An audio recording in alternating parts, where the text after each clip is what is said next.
Hi friends, welcome back to பசிம் ருசி. இன்றைக்கி பசிம் ருசியில் மேங்கோ ஜூஸ் செய்ய போகிறோம். மாம்பழம் பொதுவாக உடம்புக்கு ஹீட் அப்படின்றது எல்லாருக்குமே தெரிஞ்ச விஷயம். அந்த ஹீட்டை பேலன்ஸ் பண்ணி கூலிங் ஆக்குற மாதிரி ஒரு இன்க்ரீடியன்ஸ் சேர்த்து நம்ம இன்றைக்கி ஸ்பெஷலாக ஒரு மாம்பழ ஜூஸ் செய்ய போகிறோம். அந்த இன்க்ரீடியன்ஸ் என்ன, எப்படி செய்ய போகிறோம் அப்படின்னு இந்த வீடியோவில் பார்க்க போகிறோம். ஸோ ஸ்கிப் பண்ணாமல் லாஸ்ட் வரைக்கும் இந்த வீடியோவை பார்த்து நீங்களும் கண்டிப்பாக ட்ரை பண்ணி பாருங்கள். வாங்க ரெசிபிக்குள்ளே போகலாம்.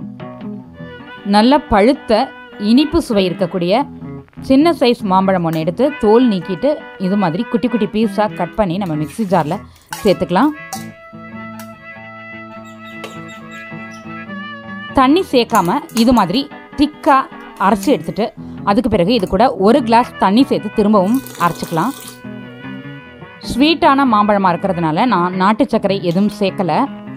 ஃபைனலாக நம்ம டேஸ்ட் பார்த்துட்டு ஸ்வீட் தேவைப்பட்டால் ஹனி கூட சேர்த்துக்கலாம்.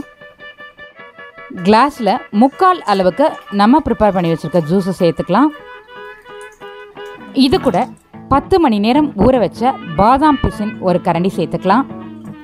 இந்த பாதாம் பிசின் ரொம்ப உடம்புக்கு குளிர்ச்சி தரக்கூடிய விஷயம். அதனால் மாம்பழ ஜூஸோட இதை சேர்த்து சாப்பிடும்பொழுது நம்ம ஹீட்டை அஃபெக்ட் பண்ணாமல் இருக்கும்.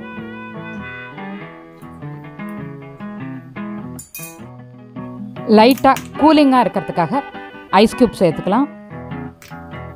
பாதாம் பிசின் சேர்க்கறதுனால உடம்புக்கு ரொம்ப குளிர்ச்சியானது இந்த ஜூஸ். அது மட்டும் இல்லாமல் சாப்பிடும்போது ஒரு டெக்ஸ்சராக இருக்கும். அதாவது மாம்பழ ஜூஸ் மழுமழுன்னு இருக்கும் இல்லையா, அது மாதிரி இல்லாமல் இது ஒரு டிஃப்ரெண்ட் டெக்ஸ்சரில் சூப்பராக இருக்கும். கண்டிப்பாக ட்ரை பண்ணி பாருங்கள். இந்த வீடியோ உங்களுக்கு பிடிச்சிருந்தா லைக் பண்ணுங்கள், ஷேர் பண்ணுங்கள். இந்த வீடியோவுக்கு கீழே உங்களுடைய கருத்துக்களை பதிவிட மறந்துடாதீங்க. வணக்கம்.